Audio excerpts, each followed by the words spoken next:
Assalamualaikum warahmatullahi wabarakatuh. Sahabat Topers, hapus Palestina dari peta. Google dan Apple diamuk warganet. Orang berpikir heran, apa yang mereka kejar ke Palestina? Andai ada orang ingin merebut Irak, masuk akal. Merebut Irak karena banyak sumur-sumur minyak. Andai ada mau ekspansi ke Kuwait, masuk akal, karena sumur minyak di Kuwait banyak. Kenapa kembali ke Palestina? Ada apa? Tanah yang tandus, tanah yang kering kerontang. Mereka ingin membuat sebuah negara dengan keyakinan akan turun Mesias, sang juru selamat. Temukan jawabannya di dalam video ini.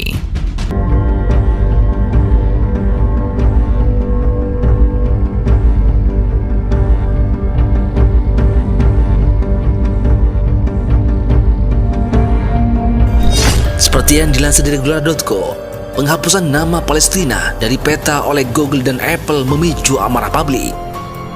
Warganet bahkan membanjiri Twitter untuk memberikan kecaman pada dua raksasa teknologi dunia tersebut. Dilaporkan Gulf News, pengguna Twitter meluncurkan kampanye melawan Google dan Apple di bawah tagar Free Palestine sejak Sabtu 19 Juli 2020. Mereka menuding dua perusahaan tersebut mengabaikan sejarah dan bias terhadap Palestina. Klaim Google dan Apple telah menghapus Palestina dari peta muncul dari sebuah unggahan di Instagram pada Rabu 15 Juli lalu. Pengguna tersebut melakukan pencarian untuk Palestina di Apple Map dan Google Map. Di sana ada garis besar yang menunjukkan jalur Gaza dan tepi barat, tapi tidak ada label untuk Palestina. Alhasil, para pendukung gerakan Palestina menuding Google dan Apple berpihak pada Israel. Sementara itu, Menteri Luar Negeri dan Imigran Palestina, Riyad Al-Maliki, mengatakan pihaknya telah mengirim surat resmi kepada manajemen kedua perusahaan untuk memprotes penghapusan peta Palestina. Penghapusan nama negara Palestina di peta kedua perusahaan tersebut merupakan pelanggaran hukum internasional dan tunduk pada tekanan dan pemerasan Israel. Dan jika mereka tidak menerima kembali, kami akan mengajukan tuntutan hukum terhadap mereka, ujarnya. Ia bahkan mengatakan saat ini sedang mempertimbangkan Badan Hukum Internasional yang tepat untuk mengajukan kasus tersebut. Menteri Komunikasi dan Teknologi Informasi Ishak Seider mengatakan kementerian sedang mencari kemungkinan untuk menggunakan mesin pencari alternatif lain selain Google, seperti yang dimiliki Rusia atau China, sebagai tanggapan atas tindakan penghapusan peta Palestina. Seider menambahkan tindakan yang diambil oleh Google dan Apple baru-baru ini untuk menghapus nama negara Palestina dari peta mereka memberi kesaksian tentang bias buta terhadap pendudukan Israel. Ia juga mengatakan Palestina memiliki berbagai langkah untuk membawa persoalan ini ke hukum internasional dan PBB. Palestina sendiri telah diakui oleh PBB dan 136 anggotanya sebagai negara merdeka, tetapi tidak di Amerika Serikat, tempat Apple dan Google bermarkas. Hingga saat ini, Google belum memberikan tanggapan atas masalah tersebut. Untuk diketahui, ini bukan pertama kalinya Google dituduh menghapus nama Palestina dari peta virtualnya. Pada 2016, sebuah petisi bertajuk Google letakkan Palestina di peta Anda muncul change.org. Saat ini, petisi tersebut masih aktif dan sudah mendapat lebih dari 800.000 tanda tangan. Orang Yahudi mesti kembali ke negeri yang dijanjikan Tuhan. Yang kedua, orang Yahudi mesti kembali ke negeri yang dijanjikan Tuhan. Yang kedua, Mesias sedang menunggu. Mesias melihat ke bawah. Kalau dia tengok di bawah masih banyak gurun pasir, dia tidak mau turun. Dia ingin melihat hijau. Kalau sudah dibentang karpet hijau, baru dia turun ke bawah.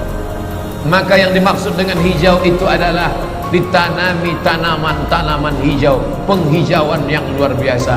Dan ketika Israel masuk ke Palestina, mereka ambil tanah itu, mereka hancurkan rumah orang Islam, mereka buat tembok panjang. Penjara terbesar dan terpanjang di dunia adalah Palestina. Mereka kurung orang Palestina. Mereka buat tembok beton yang tinggi, panjangnya 700 km lebih. Dari Pekanbaru kita lihat, Anda menuju Medan Sumatera Utara 600 km. Mereka membuat tembok tinggi 700 km. Bayangkan, umat Islam terisolir dan mereka tanami hijau-hijau. Makanya Allah berkuasa, Allah mau tunjukkan kuasa, lalu Allah buat tanaman hijau itu menyala. Dalam pokok yang hijau itu menyala beberapa bulan yang lalu. Heran orang, Allah mau menunjukkan kekuasaannya. Kalian tidak mau tolong Palestina, aku yang akan menolongnya. Tanaman yang hijau yang mereka tanam itu tiba-tiba terbakar. Tidak ada yang bisa mematikannya. Sampai-sampai reporter wartawan Amerika mengatakan tidak ada yang bisa mematikan kebakaran ini kecuali Tuhan, karena Dia yang membakarnya. Mengerti keadaan kita zaman sekarang. Jangan sampai dikatakan Palestina bukan urusan kita. Ini kan masalah politik. Indonesia ya Indonesia, Palestina ya Palestina. Antum tidak mengerti masalah dunia. Palestina adalah masalah umat Islam.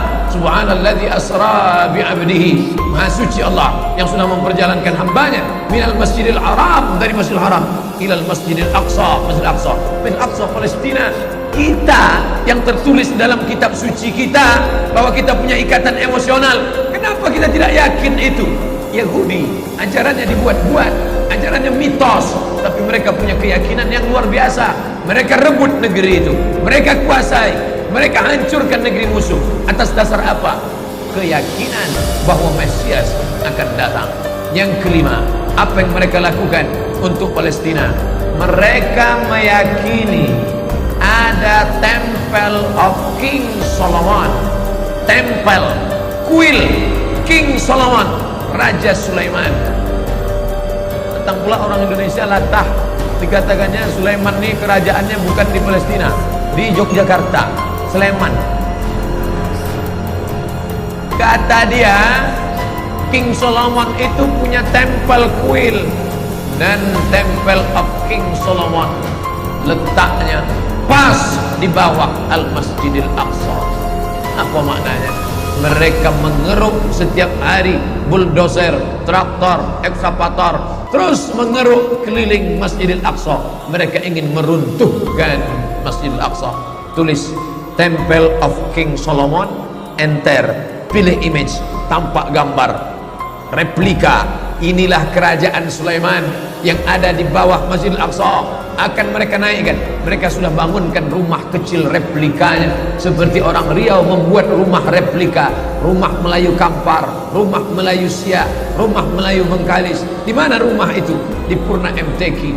Anak-anak kita kalau mau tahu bagaimana rumah Melayu Kampar, bagaimana rumah Melayu Siak, bagaimana rumah Melayu Pelalawan, pergi ke sana. Sebagiannya ada, sebagian tak ada, entah kemana perginya. Tapi mereka membuatkan itu. Inilah dia replika kerajaan Temple of King Solomon. Artinya apa? Mereka ingin menghancurkan Al-Masjidil Aqsa berkeping, sampai akhirnya disitulah nanti kemarahan umat Islam. Entah marah entah tidak. Melihat gayanya tak marah. Mengobrol hancur-hancurkanlah. Banyak lagi urusan kami sibuk dengan ini. Tapi akan ada hamba-hamba Allah. La tazulu fi ummati ta'ifatun min ummati. Akan tetap ada sekelompok umatku yang memperjuangkan agamaku, kata Allah Subhanahu wa ta'ala. Yang terakhir, yang kelima, akan turun Mesias. Kapan itu terjadi? Ketika terjadi perang besar. Sebetulnya dalam agama Islam sudah dituliskan yang dimaksud dengan Mesias itu siapa.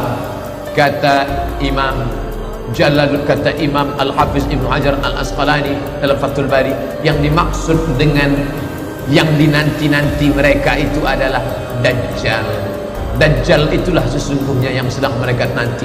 70,000 Yahudi wara'ad Dajjal. Ada 70.000 Yahudi yang akan berada di belakang Dajjal ketika dia turun nanti. Makanya tiap hari, tiap petang kita berkata, Allahumma inni a'udzubika min adzab jahannam wa min adzabil qabri wa min fitnatil mahya wal mamat wa min syarri fitnatil masihid dajjal. Dajjal itulah yang sedang mereka tunggu. Dajjal itulah yang sedang mereka nanti-nantikan. Thank you to everyone for watching this video. Jangan lupa like jika kalian suka dengan video ini, share kepada teman-teman kalian, dan subscribe jika kalian ingin melihat video selanjutnya dari channel ini.